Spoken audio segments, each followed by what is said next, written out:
I said, how come we don't learn about money at school? He goes, because the government won't let us teach it. I'm a kid. I'm going, why? And he said, well, we're supposed to teach you how to get a job, but don't we get a job to work for money? Why don't we shortcut the step a little bit? Let's get to the money part.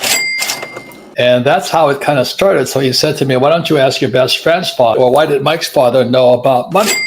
And my poor dad said to me, he says, because Mike's father's an entrepreneur. He says, I said, what are you, Dad?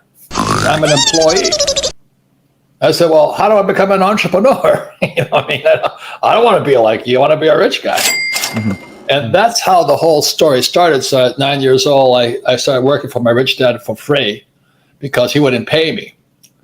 And he wouldn't pay me, he says, because if I pay you, you'll think like an employee. And that was the start, man. He says, entrepreneurs work for free. There's a million ways to financial heaven, and there's a billion ways to financial hell. Most people go to hell. I tell you what, guys, and I say what was the best education of your life? It was U.S. Marine Corps. I learned more about self-discipline, teamwork, trust, loyalty, honor, dignity. Stuff they don't teach you in school. Yeah. Probably come to several of those times in your life is when you take the road to the left or the road to the right. Okay, so this is the picture. E stands for employee.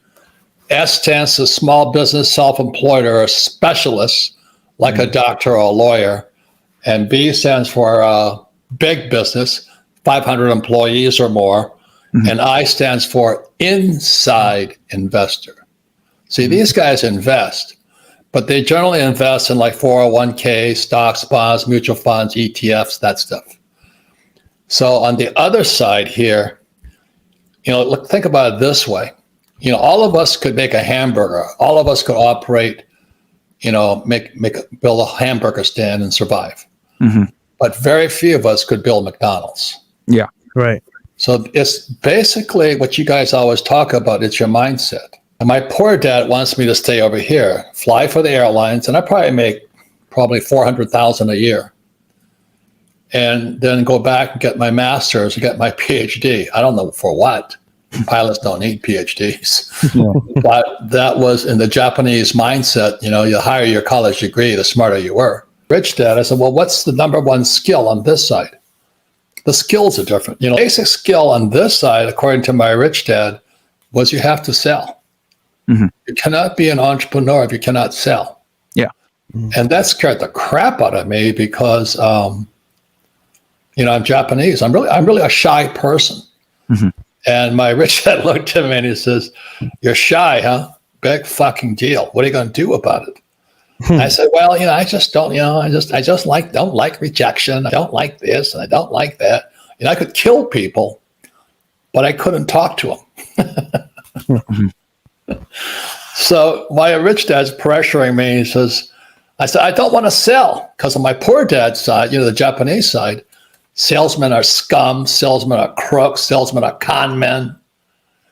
And on this side, sales, you have to have the ability to sell. Can you handle rejection?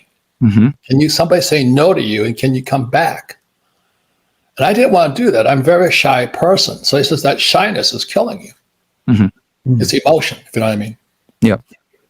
So then he says to me, finally, this is where you guys would fit in. He says, "How's your sex life?" And I said, "Terrible." He says, "Because you can't sell." I mean, you've got to be, if you're going to be successful, you better be a strong man. And that's what the Marine Corps taught me. That's what Xerox taught me. And that's what failure taught me. I lost so many businesses failing. And the reason I'm successful today is because I failed. Yeah. So it's the number one skill. And if I could just leave you with that thought over again, this is one of the reasons I want to transitioning from the employee mindset to the employer mindset, and I think that's very important for guys to understand, especially with the way things are now. Hell, and we're going to hit, the market's going to, at some point the market will crash. Hyperinflation is here, and that actually brings me to the next thing I wanted to ask you about was, how did you get into real estate?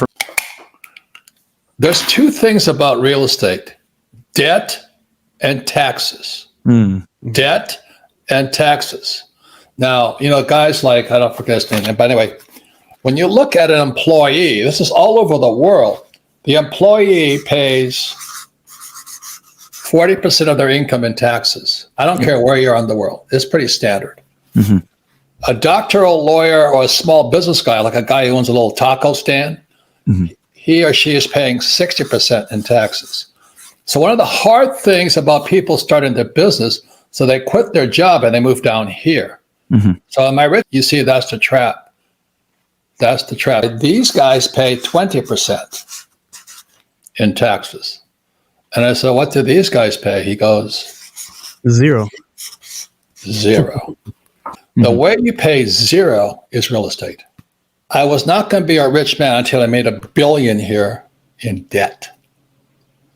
Okay. So the reason I could get there faster using real estate is who else is going to lend you $1 billion?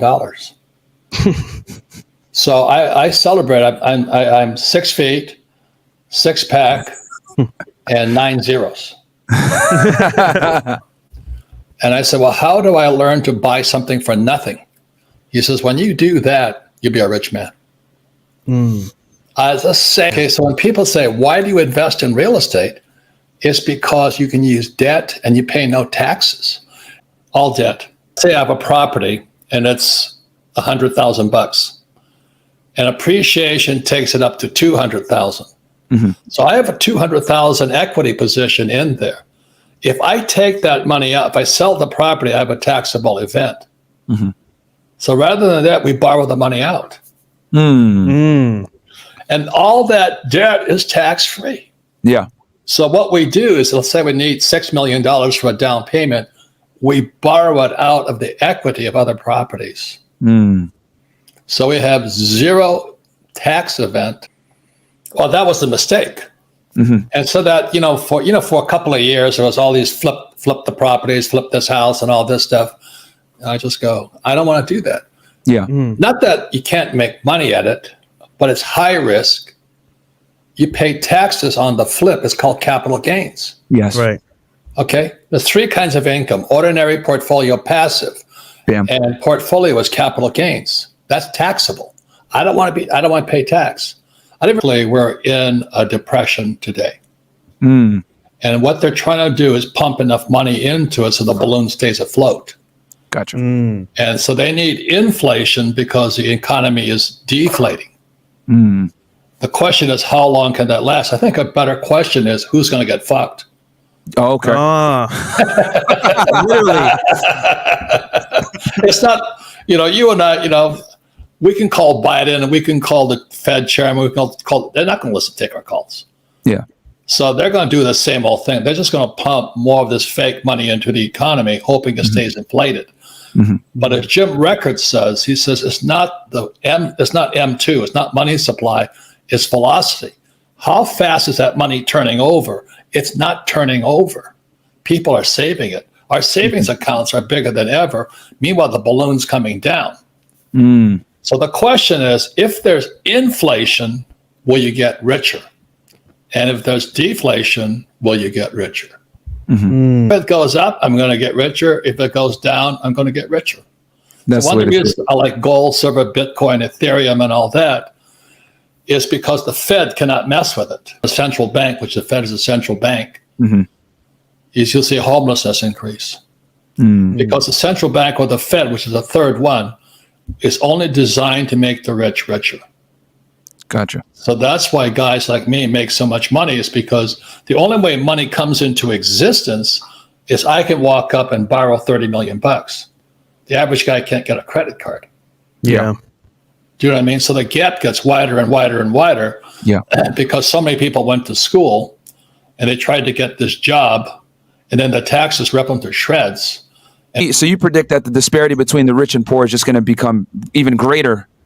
What can people do to kind of prepare for this? So they start dumping their money into real estate, into precious metals, cryptocurrency. Real estate. I see that you're diversified, which is fantastic. So you pretty much are prepared for anything. What do you think people should do? Well, I got taken down from Twitter, one of those guys, because I said, What I invest is gold, silver, Bitcoin, Ethereum, and bullets.